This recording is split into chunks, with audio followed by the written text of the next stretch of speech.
Nobody saw it coming. Not like this. The Seattle Seahawks have undergone a transformation, but not the kind that makes headlines.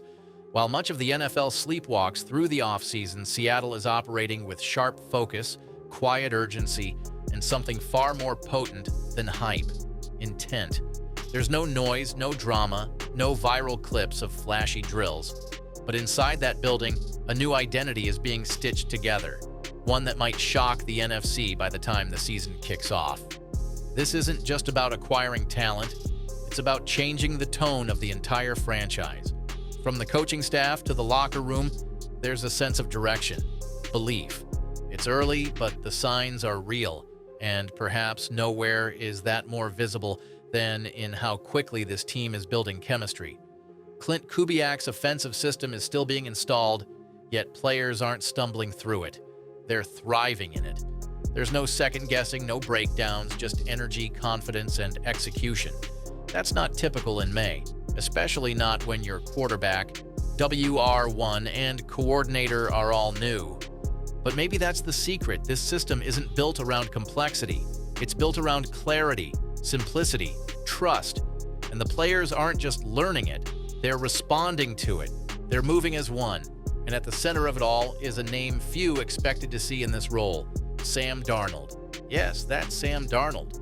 While many fans are still trying to wrap their heads around the idea of Darnold in Seahawks blue, he's not waiting for their approval. From the moment he stepped into the facility, he took command. Not with flash, but with presence. He didn't need time to get up to speed. Kubiak's system, he's run it before. He knows it inside and out. And that edge, familiarity, calm, and command, is showing in every snap. But Darnold's biggest impact isn't just how he's executing, it's how he's elevating the people around him. He's not just playing quarterback, he's becoming the team's offensive translator, teaching wide receivers the intricacies of the route tree, coaching tight ends on timing, helping linemen recognize pre-snap cues. He's the bridge between the playbook and the players. Cooper Kupp, who's worked with elite quarterbacks, has already noticed it. Darnold's composure and understanding are giving this offense a foundation. It may not make headlines, but it's the type of leadership championship teams are built on. And speaking of Kupp, his arrival in Seattle might be the most underrated move of the offseason. This isn't a farewell tour for Kupp. This isn't a veteran winding down. This is a man returning to his football roots in Washington, and he's doing it with fire. Kupp has already made one thing clear. This offense is a perfect fit for him. Every detail-driven route, every layered concept, it all plays into his strengths. And perhaps more importantly, he believes this team can win, not eventually. Now, that belief is infectious. And with DK Metcalf gone and Tyler Lockett no longer in the picture, Kupp is walking into a locker room that needs a voice. But he's not barking orders or acting like a star. He's grinding like a rookie. That humility, that elite work ethic, is already setting the tone. Younger wideouts are following his lead. The standard is rising. Quietly, Kupp is becoming the heartbeat of the offense. But don't be fooled. This transformation isn't limited to the offensive side. Because across the field, Devin Witherspoon is lighting a fire of his own. And he's not waiting for anyone's permission to turn the temperature up. Witherspoon only knows one speed: full throttle. While most players are still shaking off the off-season rust, he's flying around like it's week 12, trash-talking, breaking up passes, stirring the pot. His energy is electric, but it's also intentional. He's not just playing with emotion, he's using it to raise the competitive edge of the entire defense, and it's working. Most young corners need time to find their confidence, not Witherspoon. He came into the league loud and aggressive, and he's only gotten more precise. Teammates aren't rolling their eyes at his antics. They're feeding off them. Whether it's forcing a penalty through pre-snap mind games or blowing up a screen pass, he's proving it every snap. This defense has bite. But for all the volume Witherspoon brings, there's another leader in that secondary whose voice is just as powerful, because it doesn't need to be loud to carry weight.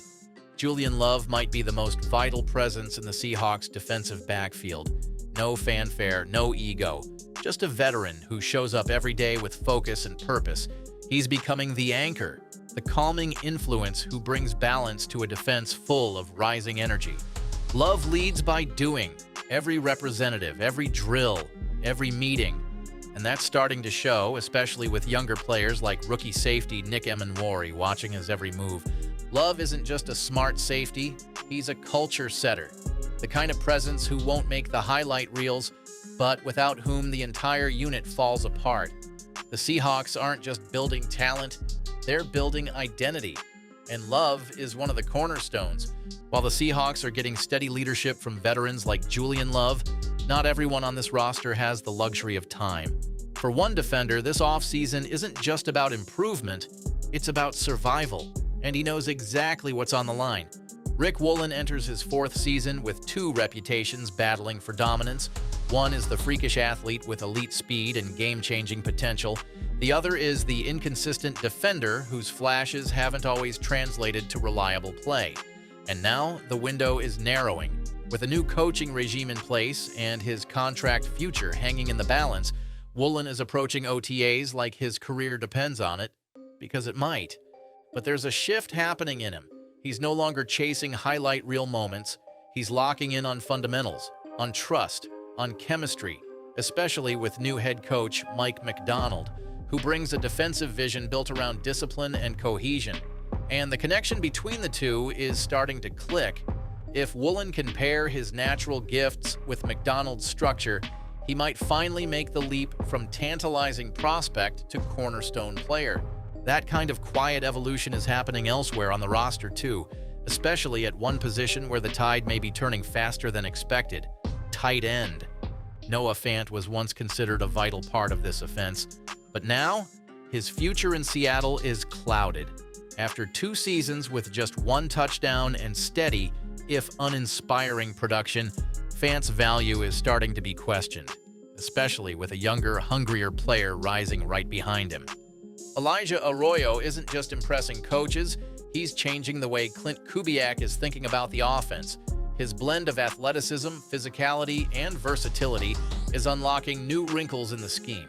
He can line up as an inline blocker, split out wide, or serve as a mismatch in motion. And he's doing it all with the kind of edge that coaches love. With Fant's contract making him an expensive option, the Seahawks may be ready to turn the page, and Arroyo is giving them every reason to do so. This isn't just a personnel decision, it's symbolic of what's happening across the entire roster. The Seahawks are choosing purpose over popularity, substance over spotlight, and in the process, they're assembling a team that looks more complete, more connected, and more dangerous than it has in years.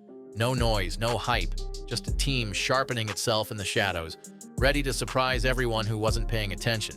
So the question stands, are the Seahawks just retooling, or are they already a true NFC contender?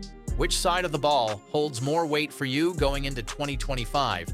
The fast-rising offense or the fiery, reloaded defense?